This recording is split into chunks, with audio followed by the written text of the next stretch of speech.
لو الدكتور عمل لك أشعة على الركبة وبص فيها وقال لك عندك خشونة والغضروف اتاكل، أول سؤال ممكن يجي في دماغك: هي ركبتي كده انتهت؟ أنا جاي أقول لك لا، ركبتك ما انتهتش. بعض الناس بتتعامل مع ظهور الخشونة في الأشعة كأنها شهادة وفاة للمفصل، بس الحقيقة أعقد من كده بكتير. أنا دكتور أحمد شميس وجاي أكلمكم كلمتين في العظم. السلام عليكم. دي أول حلقة في سلسلة أساطير الخشونة، والنهاردة هنبدأ بأكبر أسطورة تقريبا، أسطورة إن الغضروف اتاكل يبقى خلاص كده. يعني إيه؟ يعني لو عندك خشونة في الأشعة فده مش معناه إن ركبتك انتهت، ومش معناه إن أي حركة منك هتاكل الباقي، ومش معناه إنك داخل في طريق إجباري آخره تغيير مفصل. خلينا نبدأ بالصورة اللي في دماغ أغلب الناس. الناس متخيلة إن غضروف الركبة زي تيل الفرامل، كل ما تمشي عليه يتاكل، وفي الآخر التيل يخلص والناس تتخيل إن خلاص الركبة انتهت ولازم تتغير. الصورة دي ناقصة ومضللة، لأن ممكن يكون عندك تآكل في التيل لكن العربية بتعمل صوت علشان مشكلة في حتة تانية. خليني أوضح أكتر للي مش بيحبوا العربيات. الخشونة مرض بيحصل في المفصل كله.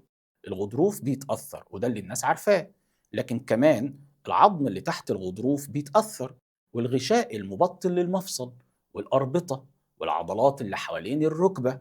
كل ده داخل في القصة. يعني الركبة مش مجرد قطعة غيار بتتاكل مع الزمن، ده نسيج حي بيتأثر بالتحميل والحركة والوزن والإصابات القديمة والجينات وحتى الحالة العامة للجسم. وده مهم جدا، لأن لما تفهم إن الخشونة مش غضروف بيتاكل وخلاص هتعرف إن في حاجات تقدر تعملها فعلا، مش علشان ترجع الركبة زيرو، لكن علشان تقلل الألم وتحسن الحركة وتفرمل التدهور وتعرف تعيش يومك أريح. ما تفهمنيش غلط، الغضروف طبعا جزء مهم جدا من المشكلة. الغضروف وظيفته انه يخلي سطح المفصل ناعم ويساعد على توزيع الحمل، وفي الخشونة الغضروف بيتأثر فعلا. بس خليني أرتب لك الصورة في 3 نقط مهمين. أول نقطة: الأشعة مش حكم إعدام. ممكن واحد أشعته فيها خشونة واضحة وألمه بسيط، واحد تاني أشعته شكلها مش مرعب بس هو تعبان جدا. يعني درجة الخشونة في الأشعة لا تساوي دايما درجة الألم. ليه؟ لأن الألم مش جاي من الغضروف لوحده. تعرف إن الغضروف أصلا ما فيهوش أعصاب تحس بالألم مباشرة. الألم ممكن يجي من الغشاء المبطن للمفصل، أو من العظم اللي تحت الغضروف، أو من ضعف العضلات، أو من تيبسها، أو من تحميل غلط، أو من نوبة التهاب مؤقتة. فما ينفعش نبص على الأشعة ونقول الركبة دي انتهت. ليه؟ لأن احنا بنعالج إنسان مش صورة أشعة.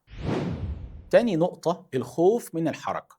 واحدة من أخطر النتائج لفكرة إن الركبة انتهت إن المريض يخاف يتحرك، يمشي أقل، يطلع السلم أقل، يتجنب الحركة ويفضل حارس الركبة طول اليوم. ومع الوقت العضلات تضعف والمفصل يتيبس والثقة في الحركة تقل، ودي لوحدها أسطورة كبيرة نخليها لبعدين. تالت نقطة: التحسن مش شرط يبان في الأشعة. كتير من التحسن في الخشونة بيجي من إننا نقلل الحمل، نهدي الالتهاب، نقوي العضلات ونظبط الحركة. مش شرط شكل الأشعة يتغير، لكن المهم إن الألم يقل والحركة تتحسن وحياتك اليومية تبقى أسهل. ودي نقطة ناس كتير محدش بيقولها لهم. الهدف مش دايما إن الأشعة ترجع مثالية، الهدف إنك تمشي أحسن، تطلع السلم أحسن، وتصلي أحسن، وتعيش يومك بألم أقل. يبقى خلينا نحطم الأسطورة. الخشونة مش معناها إن المفصل انتهى. الخشونة مرض حقيقي، ممكن يحصل تغير في الغضروف والعظم والمفصل، في مراحل متقدمة الموضوع ممكن يبقى مؤثر جدا على الحياة. بس الأشعة مش شهادة وفاة للمفصل. دي الجملة اللي عايزك تطلع بيها من الفيديو. الأشعة مهمة، لكن الأشعة لوحدها مش هي مصيرك، لأننا تاني مش بنعالج أشعة، إحنا بنعالج إنسان. في مرضى كتير بيتحسنوا جدا مش لأن الأشعة رجعت طبيعية، ودي نقطة ناس كتير محدش بيقولها لهم. في كتير من الحالات شكل الأشعة مش هيتغير، وده أصلا مش هو المقياس الوحيد اللي يهمني. أنا يهمني إنك تمشي كويس، تصلي كويس، تطلع السلم أحسن، تعيش بألم أقل، فتبقى حياتك اليومية أحسن. بس خليني أكون واضح، أنا مش بقول إن الخشونة بسيطة دايما، ومش بقول إن أي مريض خشونة هيبقى زي الفل. في حالات متقدمة وفي حالات فعلا بتوصل لتغيير مفصل. إمتى؟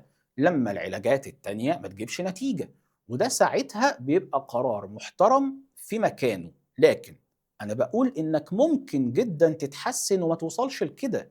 الفكرة بس إنك ما تبدأش الرحلة من آخر محطة. فلو حد قال لك الغضروف التاكل يعني خلاص، قول له خلاص إيه يا عم، دي أول أسطورة.